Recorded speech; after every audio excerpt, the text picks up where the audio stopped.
Our world seems to misunderstand the devil often. And Satan and his demons are depicted in very inaccurate ways. So here's the truth. Satan has a grudge against God, and he is his main enemy. And our enemy. Also, he's not even close to being equal to God, and he doesn't own hell. So what does the devil really like? Well, here are 8 facts about him.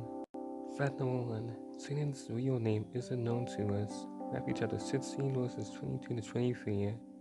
Far be it from you, Lord, this shall never happen to you. Jesus told and said to Peter, Get behind me, Satan. In this passage, Jesus was telling his disciples that he was going to die. But Peter said that wouldn't happen. Jesus responds by calling Peter Satan. And the reason Jesus does this is because Satan means adversary in the Hebrew language.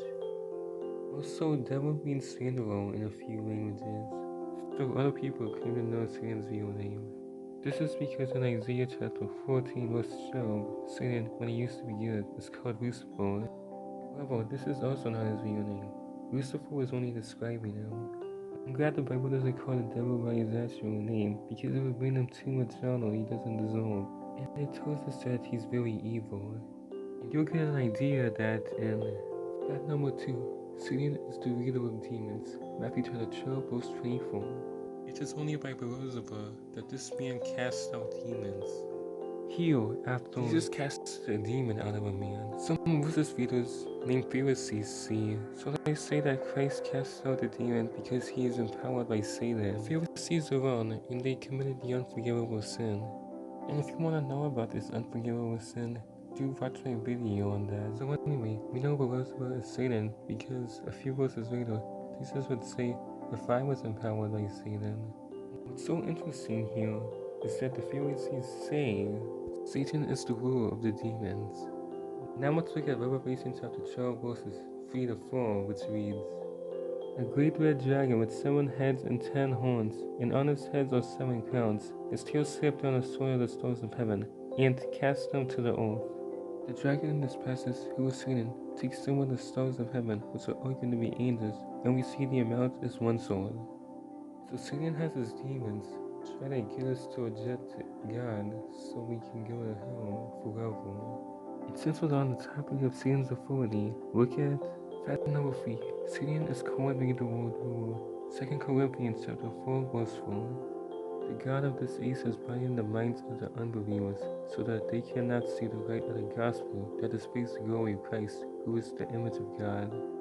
In this passage, we see Satan's influence on the Lord, like I talked about in the previous fact. Also in Matthew chapter 4, when Jesus is getting tempted, Satan offers Jesus the nations of the world, but Jesus rejects him. Now don't get me wrong, God didn't directly give Satan authority or oath, but he does allow Satan's influence.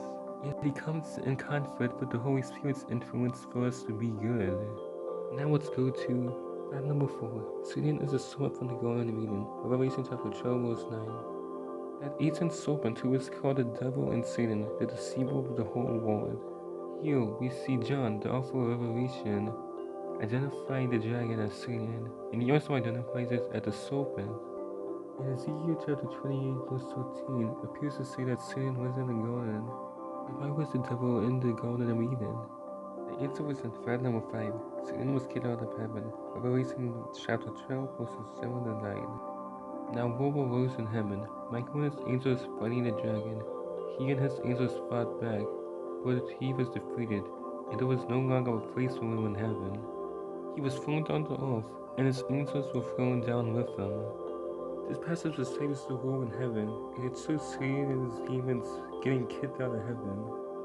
Also in Luke chapter 10 verse 18, Jesus says he sees Satan fall from heaven. So why was the devil removed from heaven? We see why in fact number 6. Satan wants to present himself as God. Isaiah chapter 14 verses 13 to 14. For you said to yourself, I will ascend to heaven and set my throne above God's stars. I will climb to the highest heavens and be like the Most High. In this passage we see Satan's downfall, and he's saying arrogant things to himself. He's saying he's going to make himself equal to God, which is also the unforgivable sin. And the devil convinced one sort of the angels that he was right. Satan wants the highest authority and to be worshipped. Even some people worship Satan. It is the devil's grudge and envy towards God that has caused this war, because he wanted to be like God. And this leads to the next fact, which is Fact number 7. Satan will defeat Christians. Revelation chapter 14 verse 2. Now the beast I saw was like a leopard, his feet were like the feet of a bear, and his mouth like the mouth of a lion. The dragon gave him his power, his throne, and great authority. In this passage, the dragon, or Satan, is empowering the beast of the sea, or the Antichrist. Later in that chapter, to work with the beast of the earth, or the false prophet. And the unholy trinity will rule the world and exalt himself above every deity from every other religion in the world. The false prophet will force people to get a mark on the right hand or forehead.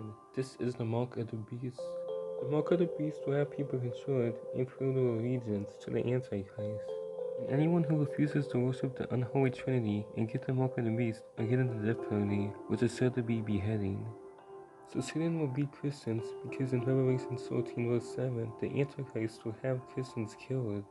However, the villain will still is as Satan. Fact number 8. Satan will be cast into hell. Revelation chapter 20 verse 10. And the devil who deceived them was cast into the lake of fire and brimstone where the beast and the false prophet are, and they will be tormented day and night there forever and ever. In this passage we see Satan's ultimate fate, and will be cast into hell where the Antichrist and false prophet were thrown previously. The Bible tells us that the devil is scared of his eternal punishment. It also tells us to fear God and not Satan. Because if we do, the devil and his angels flee from us. Because God is infinitely stronger, and we know who wins in the end. I hope you learned about Satan today, and let us not make the same mistakes he did. Goodbye.